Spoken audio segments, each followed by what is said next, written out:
Hello, I'm Mike Donnelly, and I'm here with a few of my friends, and specifically Ileana Hamel. That Elena's got a story for us, and I really want to be able to talk to her about some things that I believe you guys are going to be really interested in. She's going to give her from desperation to inspiration story, okay?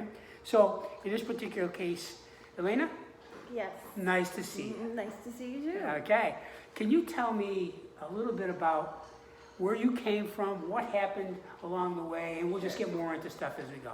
Well, in 2014, I came down with Guillain-Barré, which is an autoimmune disease where my immune system turned on my nervous system. That paralyzed me completely. I couldn't do anything, couldn't open my eyes even.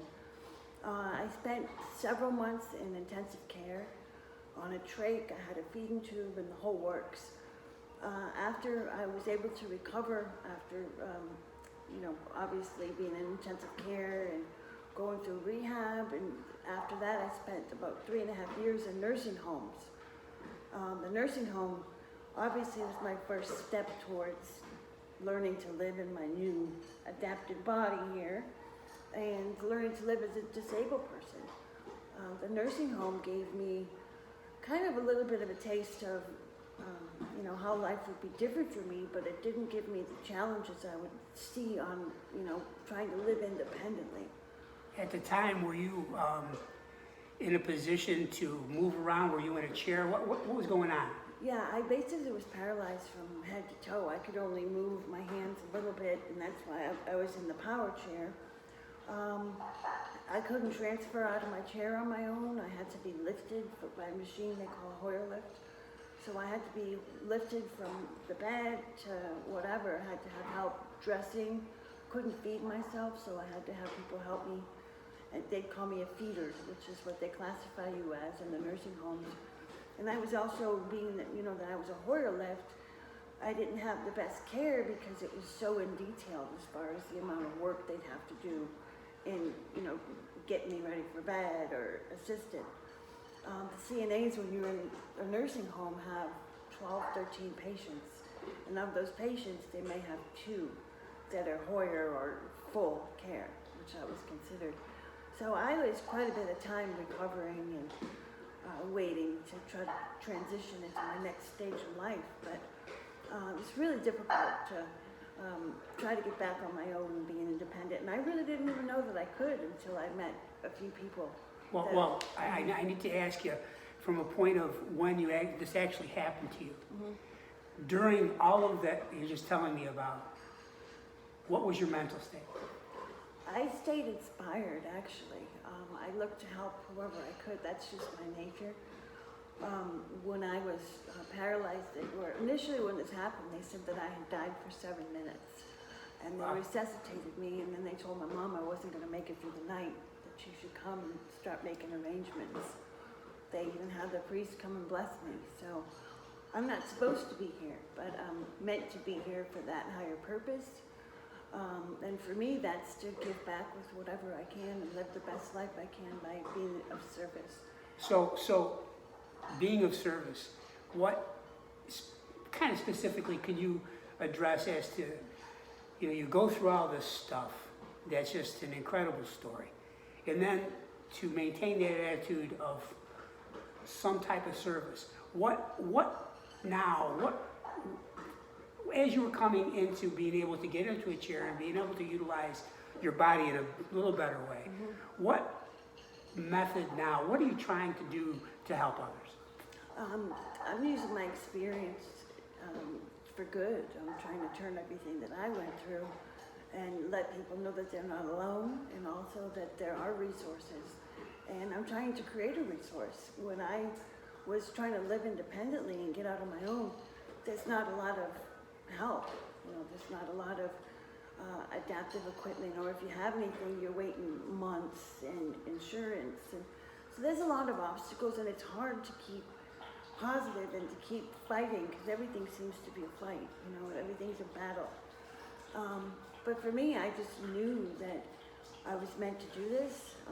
When I passed, or I don't know when it was, when I was in a coma, all I could do was pray. And I had prayed to God that if He brought me through this, that I would dedicate my life to good. And for me, it's just using my experience and trying to eliminate some of the hardship for other people, and also apply what I've learned into trying to sustain my life. So how long have you been in a wheelchair? Since 2014. Okay, so you actually, at that time, you were able to get into a wheelchair with assistance?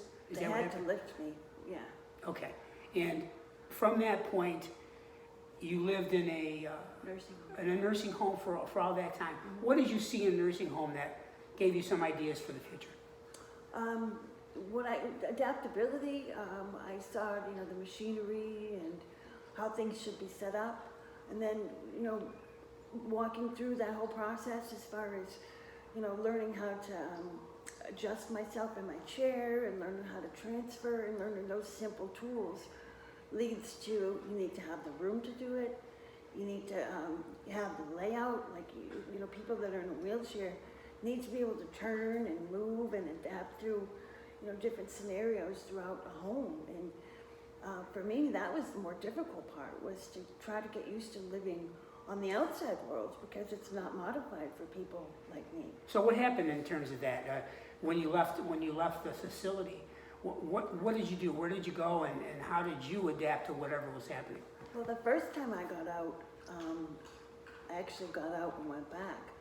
I went to my mom's house and tried to make it there, but they didn't have anything set up for me. I had no services in place, there was no equipment, and the house had never been, set up for somebody that was in a wheelchair. So it was really difficult. All I could do was lay there in bed. So the house itself kind of was leading to where we are today, but back then, what was the first thing what were the few of the things that you noticed that you just couldn't do, and what you knew needed to change? Well, one of the things is I couldn't get through the doorways. I couldn't get into the bathrooms. And then also, the way that I was, you had to lift me. So to get the lift underneath anything, you had to kind of navigate, and I couldn't sit on the couch because I had to be lifted, or, and then the angles that you'd have to put the lift were dangerous. The legs would be straight on like this, and it could tip. So the other thing was we had carpet, and so trying to lift me up with the lift that's not too stable over carpet, it was dangerous, To say the least. So the nursing home had said, if anything goes wrong or if you don't feel safe, come back, and I did. So how long were you out before you went back in? 2 days. Two days? Mm-hmm. Wow. I couldn't make it. Wow. I couldn't do it. So okay, And so that was tough to admit, I can't Yeah. do this. Yeah. And, I needed more help. So I had to realize, I need to learn more. I need to get better help set up. So the next time that I made that adjustment,